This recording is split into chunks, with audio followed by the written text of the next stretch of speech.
Welcome back, Wargamers, to the continuation of our coverage of Broken Realms Morathi, or at least, like the lore bits. I still want to talk about some other stuff here in another video, but in this our last episode, we're going to round out the third act of this book. Morathi has finally attained that which she spent centuries hunting: godhood.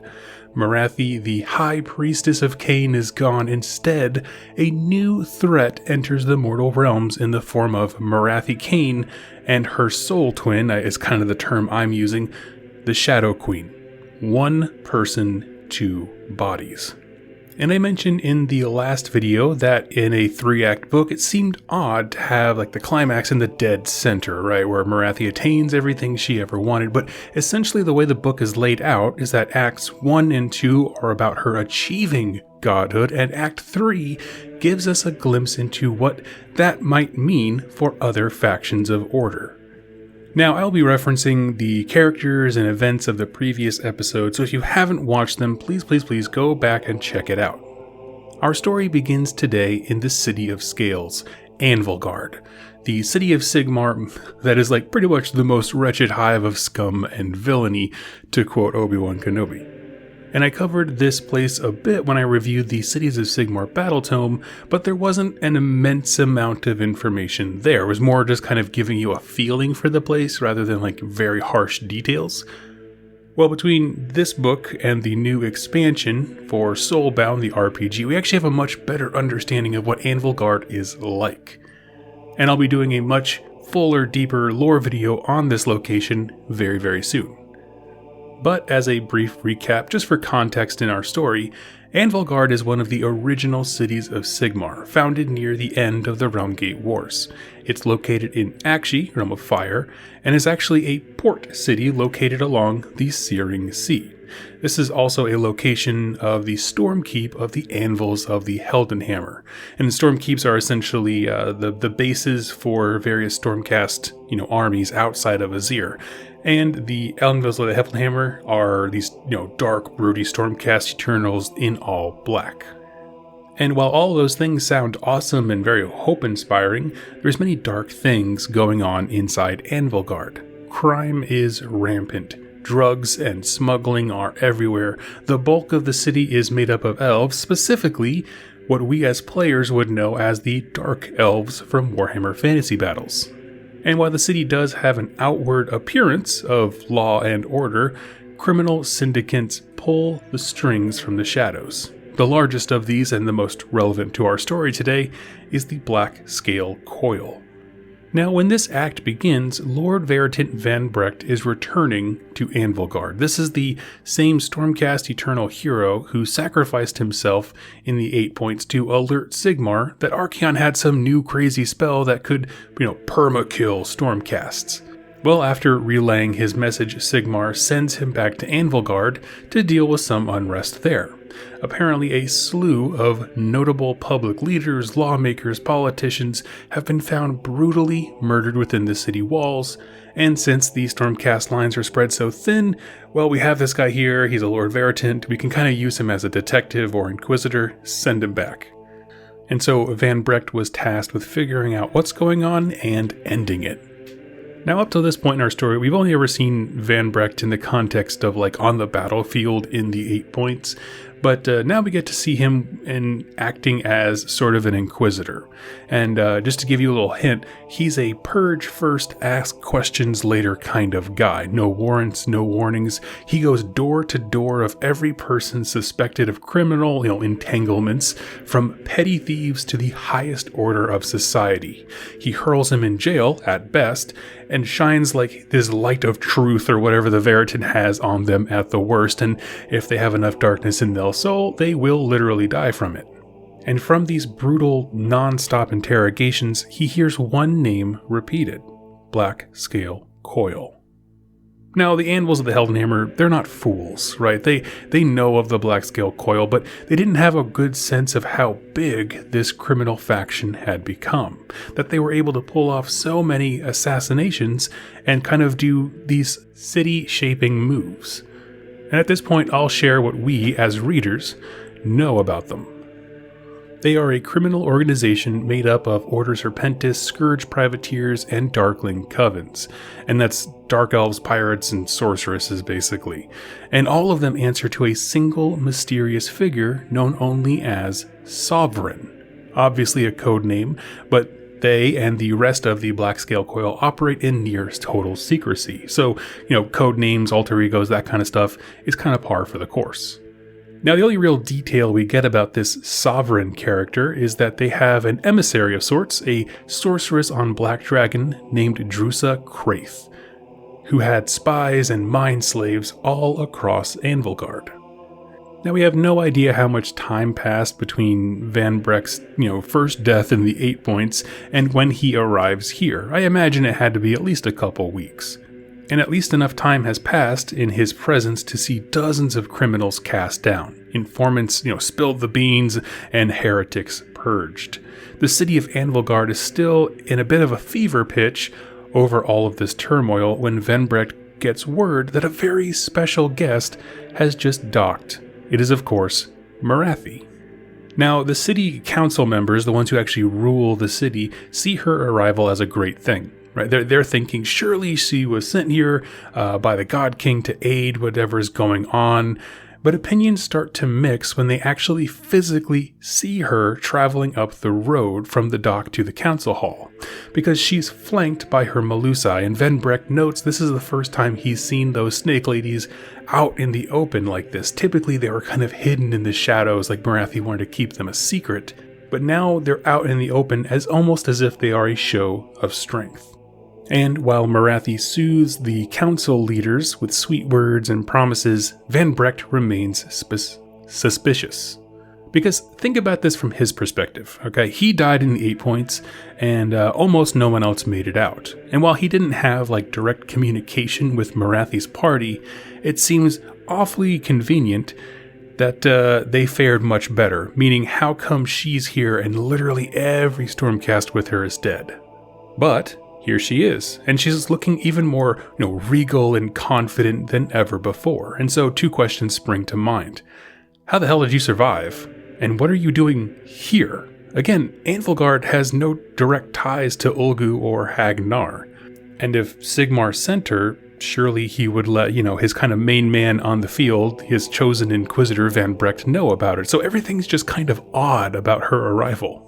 And there's actually a great back and forth with dialogue between Morathi and Venbrecht on this, but her story, so she says, is that there's a gladiatorial fighting pit in Anvilguard, and one of the elves there had sent word to Ulgu that all this unrest was happening, and she felt moved and compelled to help, so she was such a kind soul, she came to do whatever she could, and didn't fail to mention that Venbrecht's cold justice had yielded little result. And at this point, all the city council members are just ecstatic. They're like, oh, we're so happy to have you. Venbrecht leaves, and our story kind of goes dim for just a little bit. Now, soon after this event, after Morathi's arrival, maybe a couple days, a thick fog rolls in. And while the city is prone to fog and misty weather, there was something about this that was clearly unnatural. Through the fog, soldiers of the Darkling Covens advanced. And this wasn't weird at all, really. The city had a large auxiliary army of them and assumed reinforcements were coming to help kind of quail, the unrest or whatever. But that hope was cast down as the Dreadspears began slaughtering the city's rangers. Alarms went off, defenses were crudely thrown together, but the city was already in such a state of disarray that nothing really worked, right? The Black Scale Coil had spent so much time spreading disinformation that reports were coming from all over the place, so the city defenders had no idea what's going on. They're getting reports of, man-sized rats are pouring out of the sewers, and then somebody else says, no, it's the undead, and, obviously different directions. Oh, they came from the north. No, the south. Oh, they're coming up from the ocean, and so on. And you add on to that fact that the enemy looks exactly like the local populace. However, their minds have clearly been bound. So this is all the work of some, sorceress kind of enslaving the minds of these people. But the fact is, you have a city that's largely what we know as Dark Elves, and then there's an army invading that looks just like them. All of this is a recipe for confusion and hysteria. And of course, the Iron Fist of Venbrecht has everyone so on edge, nobody wants to run to the Stormcast Eternals for help. And it's because of all those things combined that Anvilguard kind of became a house of cards ready to fall. The only real place of stability was the Stormkeep of the Anvils themselves. But again, since most of their soldiers were out campaigning, which is why Van Brecht was sent here, there are very few defenders for so many citizens. It states that there's a couple hundred to the several thousand of citizens, so there's not a lot going on. We learned that this attack is being led by sorceress Kraith, who we talked about earlier, at the behest of Sovereign and the Blackscale Coil. And while she leads her vast army of mind slaves from the hills to the city, the second arm comes from the sea, as the Black Ark that we covered in episode 3 rolls up to shore. And this is why I say maybe a couple weeks have passed, because apparently it's had time enough to rearm and repair from its last battle. And so the Stormcast Eternals are trying to get information, filter through the lies, and fight a war on two fronts. So the Lord Castellan, in charge of the Stormkeep, sends Van Brecht to the council hall, right? And his idea is pretty solid. Hey, listen, if order is going to be restored, we need those leaders safe, right? We need some kind of charge, to keep kind of order and justice and that kind of thing. And he would stay back and keep the defenses of the Stormkeep going. Van Brecht does as he's asked, and even joins up with some scattered Free Guild, Duarden, and Stormcast elements on his way to the council hall. However, once, the council members are secure, he looks back at the Stormkeep where he just came from, and it's now completely encircled. The enemy is no longer even trying to hide their numbers. Thousands and thousands of mortal minds encircled the fortress of the Anvils of the Heldenhammer, and they were assailing the fortress walls. But importantly, they were not trying to kill any Stormcast. This is really, really important, because if they don't die, they cannot arc back to Azir to warn the God King, just like Van Brecht did last time. So in this way, no one immediately outside the city has any clue what's happening. And the people here, now a combination of enemy armies, you have Daughters of Cain, Citizen Militia, and all the things we mentioned before, are calling out to this Stormkeep, declaring that this city now belongs to Morathi Cain and renaming it Har Curon. And with this, Morathi has made her first big play, and from Van Brecht's perspective, things are about as dire as they could be. The city was essentially taken, but nobody knows about it. However, there was one last hope, thought the Lord Veritant. Just outside the city was a massive cog fort known as Old Fire Snout. If you're not familiar, this is basically a mobile fortress that the cities of Sigmar can move to certain locations to secure them. And while the fortress's crew was slaughtered when that initial wave came in, the actual structure and armaments were left alone. They basically had assassins sneak in and just kill the crew. Well, if he could make it there with his little Duarden allies, there's some cogsmiths in there, they could reactivate it and at least lay siege to the attackers. It's a very, very thin hope, but it's certainly better than waiting to die in the council hall. So taking a crew of cogsmiths and Free Guild soldiers, they dive into the sewers in order to sneak out of the city. And honestly, this is a part that I want you to read for yourself because it's freaking awesome. But basically, the Dark Elves, or at least those forces, aren't good at navigating the tight corridors of the sewers, so instead of having troops stationed places, they just drop a whole bunch of Charybdises down there, and just the idea of that snaking through your sewer system just sounds terrifying. And with that, Van Brecht's last stand sets into motion. He secures the cog fort and then leaves it, leads a small patrol of remaining Stormcast Eternals back into the city, and the idea is that a handful of warriors come from one direction and the cog fort comes from another. And friends, what happens next is the coolest. This is to me, in my mind, pinnacle Warhammer, right? Because every gun on this cog fort starts just blasting into Anvilguard, or Har Curon now as we know it. And it's moving as it's shooting, and it's just ramming full speed, stepping on everyone it can, firing every gun in every direction. It is going full berserker mode. Meanwhile, Van Brecht and his Judicators are just rapid firing wildly at the thousands of enemies pouring at them. It's described so well. I loved it. I was I don't know, I guess the term on the edge of my seat doesn't really do it justice here, but As this awesome scene is unfolding, a shriek fills the air. The Shadow Queen, in full serpent form, just attacks the cog fort head on. Okay, and this is really the point of this whole act to me, is seeing Morathi in real action, okay? She sweeps the legs of an entire cog fort, rips it open with her claws, pulls entire gun batteries from its side, and just claws and mauls this thing like a wild animal until it topples. And now we get to see, like, okay, so we took the cunning mind of Morathi and her ability to, like, mind enslave people around her and kind of orchestrate events from the shadows. Again, it's all secrecy, that's her game. But then also now we get to see, like, what does full god mode berserker look like? And she just easily dispatches one of the most powerful defensive technologies that the cities have.